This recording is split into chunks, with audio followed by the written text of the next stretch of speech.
Hi, this is Cora Stack here again, Dr. Stack. Today I want to talk about something that I've been um, trying to understand and reach a better understanding of. And I think my binomial theorem or that modelling has really helped me get a deeper understanding of Article 12. So let me explain what that understanding now is. So the way I'm um, the way I'm thinking about Article 12 is the following.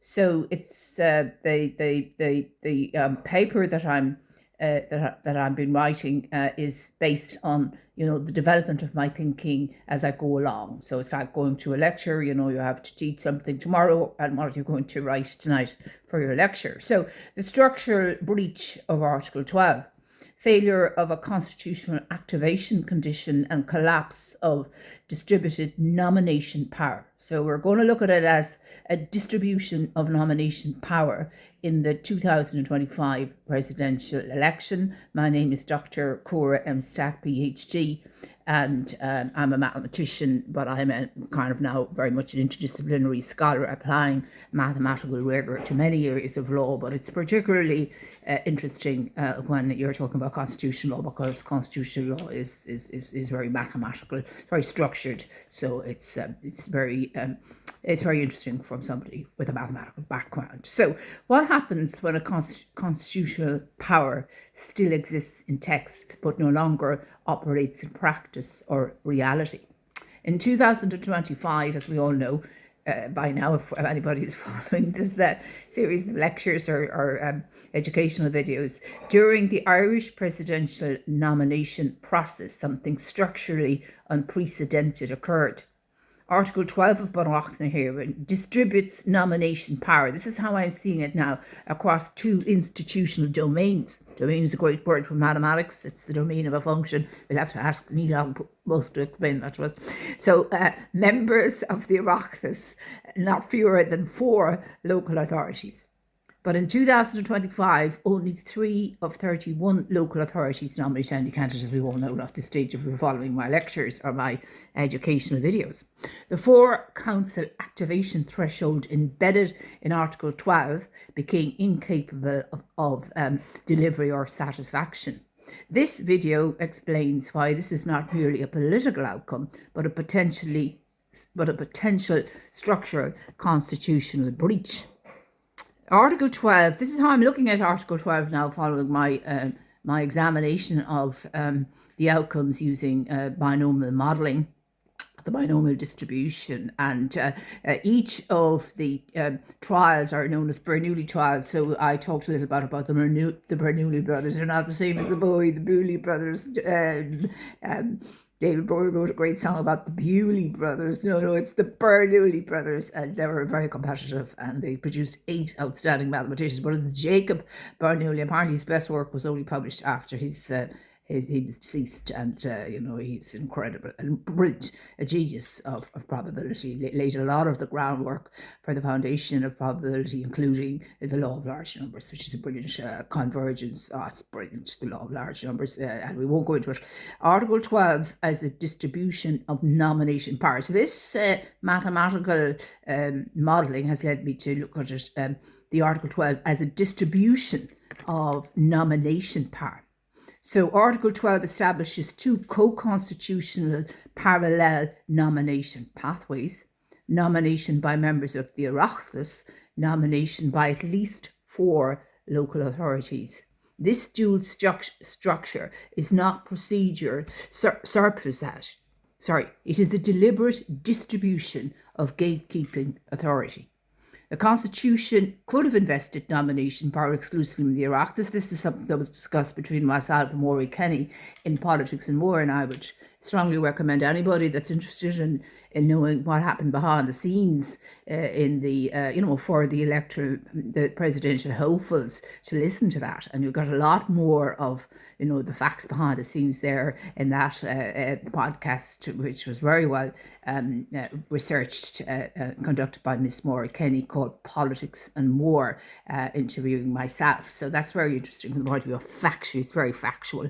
It's interesting. She interviews me all about my musical tastes, and of course I could have gone on for hours about that, and other things, writers that influenced me, poets and things like that, and culture and all that. Could have philosophy, psychology, particularly psychology. I could talk for hours about psychology and law and governance and family law and employment law. A whole lot. I could go on and on and on.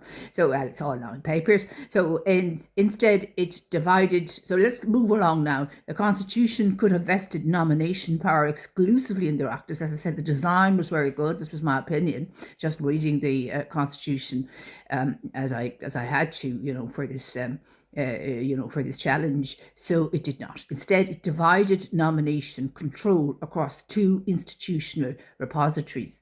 This division performed a structural safeguard function. This is very important for democracy. And people are saying, what democracy? That's what everybody's saying now, what democracy? So it prevents concentration of control over access to the presidential ballot. The four-councillor requirement is not merely quantitative, it is a constitutional activation condition.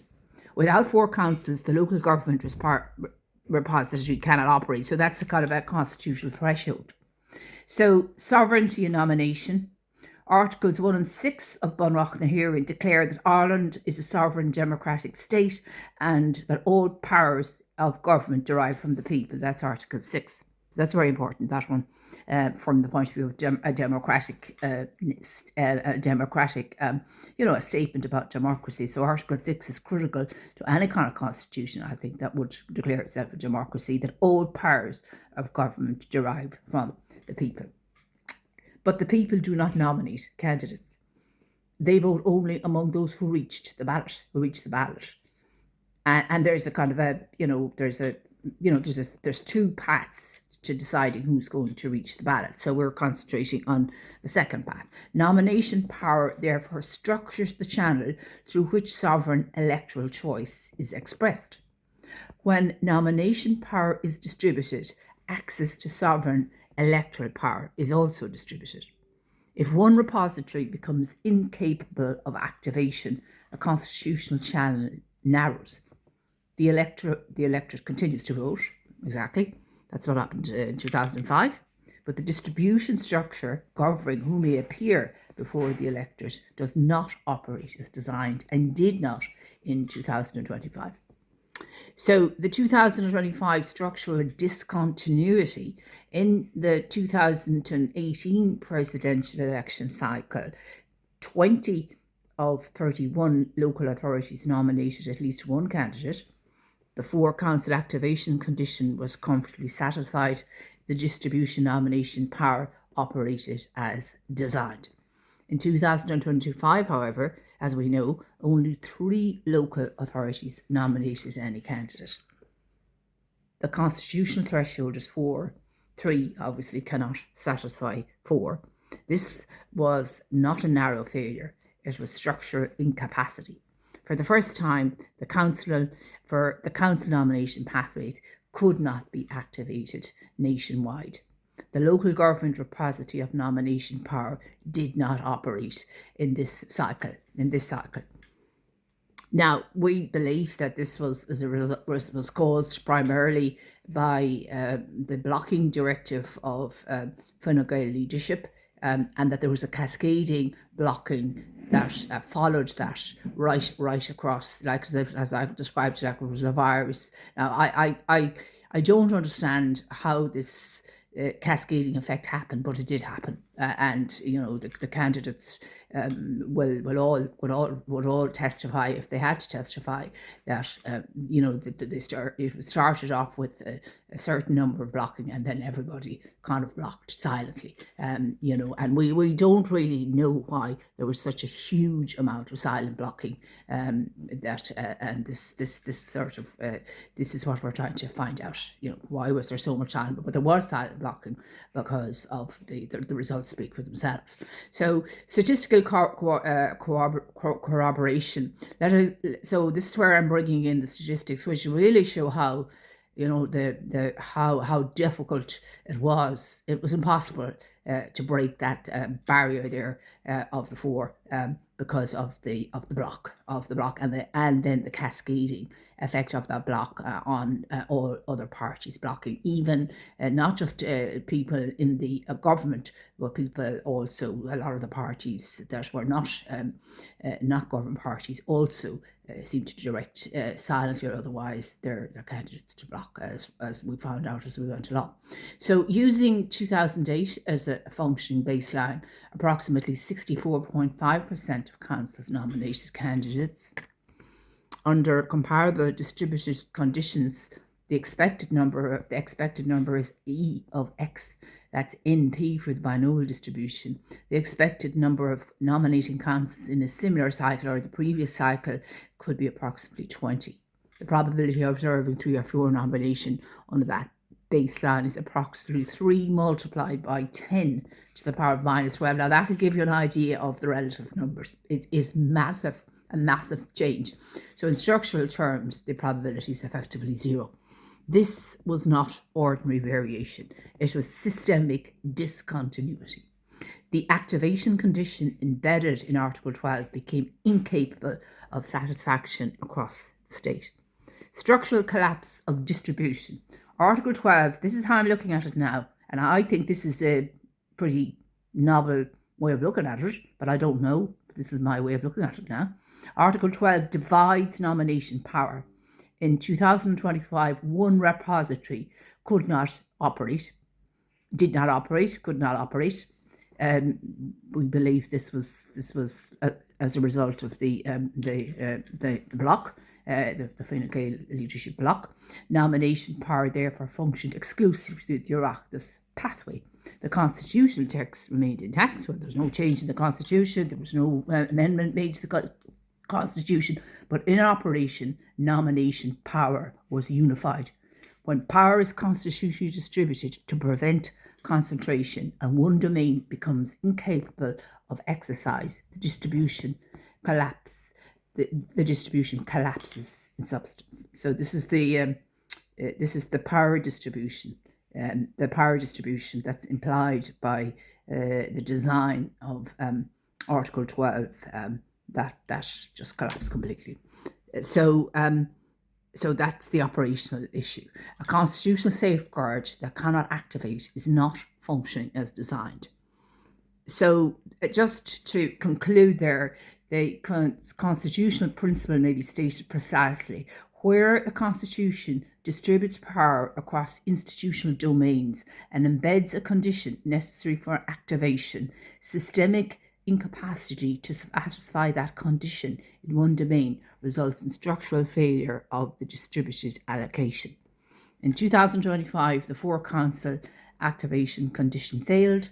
The local government repository could not operate. Nomination power became effectively concentrated. So it went from the people, the power went from the people to the executive. So this is a structural breach. This is what I'm saying is a structural breach. So let me look at justicability and constitutional maintenance. This is something I have developed, this idea. So under Article 34 of Bunreacht na hÉireann, judicial power is vested in the courts. The issue presented is not political preference, it's constitutional it's a constitutional issue, operability. Did the distribution nomination power embedded, as I've defined it now, in Article 12 operate in substance? If distributed constitutional safeguards may become incapable of activation without consequence, they risk become symbolic rather than operative. The Constitution requires functional integrity, not merely textual persistence. The constitutional question, therefore, is very clear. Did Article 12 operate as designed? Using my analysis here in 2025 on the facts, the distributed nomination power allocated to local authorities did not operate in substance.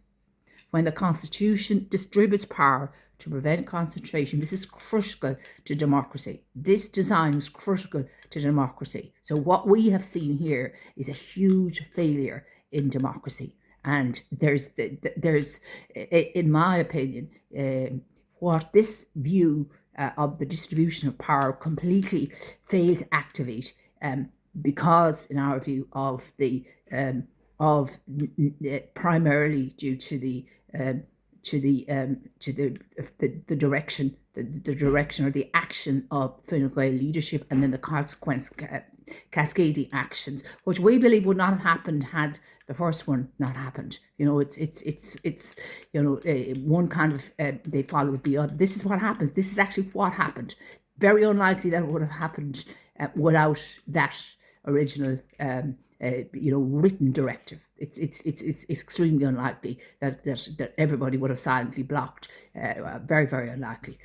So it was just perhaps there was fear. We don't know why they decided to block. People have said that they just wanted the inside to keep the power within where it was. But I don't know. I don't know what the reason was. I still don't know. That's an open question, in my opinion. When the Constitution distributes power to prevent concentration and one repository becomes incapable of activation nationwide, structural breach arises from systemic incapacity. So constitutional compliance requires operability. Thank you for listening. If you found this analysis valuable, please subscribe for further constitutional and structural legal analysis. Now, this is all just developing in my mind in terms of how to look at Article 12. And I think that the view of it that I have now is in terms of Article 12, in terms of its democratic intent, if you like, or it's critical to the definition of democracy, and it's particularly in terms of the presidential election. So just to go back there, where my thinking now is to view Article 12 as distribution of nomination power. And I think that's how I'm looking at it now, is to view it as a distribution of nomination power. And that article establishes two co-constitutional nomination pathways: nomination by members of the Oireachtas, nomination by at least 4 local authorities. This dual structure is not procedure surplusage. It is the deliberate distribution of gatekeeping authority implied by the design of Article 12, which is critical to democracy. So once the two fails, essentially, democracy is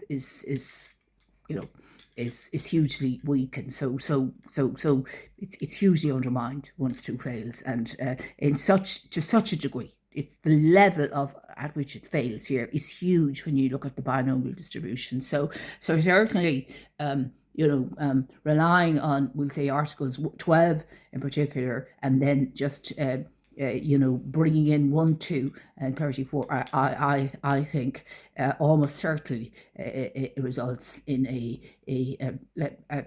threshold or a determination that there was a significant that the interference with Article 12 was significant. Was significant. Within in a confidence level. If you were to do a confidence level, it was definitely hugely significant. Just looking at the binomial model, if we were to develop a hypothesis testing and a confidence interval for that, certainly it would show that or the p-value or everything, it would show that it was well in a tail of the distribution, which would say that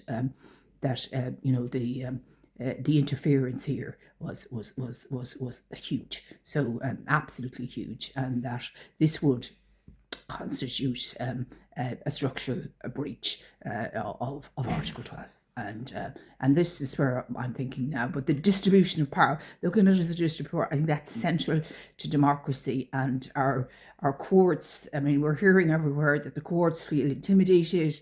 Judges are resigning because they feel they're being, intimidated by governments. They're either resigning or they're just going along with the governments, one or the other. Some are resigning, and I was listening to one American judge today. He's resigning because of what he feels is a threat to democracy in America at the moment. And he was very I thought he was very ethical in the way he said, I am not tolerating being intimidated and I'm resigning as a result of, and he said, he was all about justice and the independence of the courts, and he wasn't going to align himself with a